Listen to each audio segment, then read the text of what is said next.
In this video, ituturo ko sa inyo how to join the NPICC signature campaign. Ang una natin gagawin ay itatype ang ating URL link or yung website link dito sa taas, which is npiccpi-ph.com. Then once na makita na natin itong dashboard na to, i-click natin itong 3 dash line sa taas, top leftmost corner, which is ang ating navigation menu. And then, hanapin natin yung button na Join the Signature Campaign. Click natin yun. Dito sa guest area, i-type natin yung password na NPICC, which is naka-capital letter lahat. NPICC. Then, enter. Then, ilocate natin kung saan tayo naka-registered. For example ako, dito ako sa National Capital Region, click ko lang yung button na yan. Then, once na ma-access ko lang ito, basahin nyo lang yan. Then pagdating dito sa email, if hindi sa inyong email, switch account. Then saka tayo mag-proceed.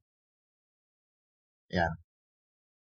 Always i-check natin tong checkbox dito sa email.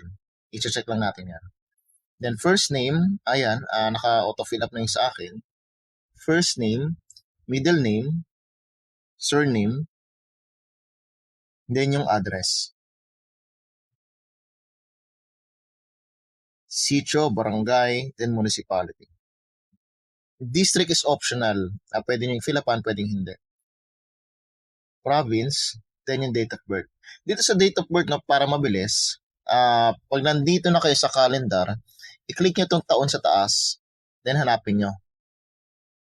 Then, yan. Then yung month, hanapin nyo rin. Then set. Age, ilagay nyo rin dyan. Then yung mobile number. Sponsoring Council Committee, itatanong nyo lang dun sa pinaka-leader ninyo kung sino yung Sponsoring Council Committee ninyo. Then affiliate organization, people. Official ID number, once meron na kayo, itanong nyo lang yan sa kanya-kanyang leader. Then NPICC designation. I-click nyo lang yung some button dyan. Then for the agreement, i-click nyo itong naka-underline na click here for the agreement para ma-redirect kayo dun sa pipirmanin. Click nyo lang yan. Then nandito na tayo sa confirmation form. Basahin nyo lang yan, then i-fill up yung mga information.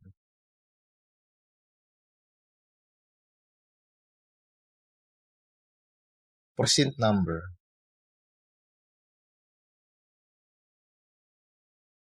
Then yung date, then yung e-sign. Click to sign.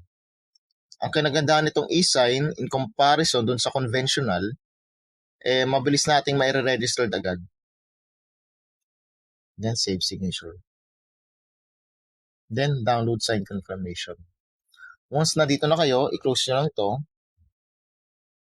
Close nyo lang yan, then back. Then add file for the upload copy of said agreement. Browse, and then harapin ninyo yung PDF file na yun. Na kung saan dinownload ninyo ang inyong sign confirmation. For example, akin ito. Yan. Then, always double check bago nyo i-submit. Always double check. And once okay na, sa baba, then click submit. Okay lang, no? Ganun lang kadali. Maraming salamat.